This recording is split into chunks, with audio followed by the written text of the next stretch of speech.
నిజమేనా సార్? మన ఇండియాలో ఉన్నటువంటి భూభాగంలో 3 వాటర్ ఉంటే ఒక పావు సగమే భూమి ఉంది. ఆ భూమి మాత్రం పెరగదు, అలాగే ఉంటుంది.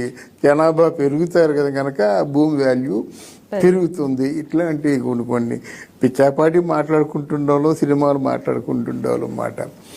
ఇక వాడు ల్యాండ్ బ్యాంక్ ఎంత ఉందంటే ఆయనకి చాలా పెద్ద ల్యాండ్ బ్యాంక్ ఉంది. ఎక్కడెక్కడ 100 ఎకరాలు ఇన్వెస్ట్ చేసింది అందరికీ తెలుసు. 100 ఎకరాలు అంటే 1 లక్ష రూపాయలకి ఎకరం ఉన్నట్టయితే ఆ ఎకరం ఈరోజు ఒక 4 కోట్లు ఉంటే అలాంటి 100 ఎకరాలు అంటే ఎంత? అంటే మామూలు కాదు. 200 ఎకరాలు కొనుక్కునేవారు.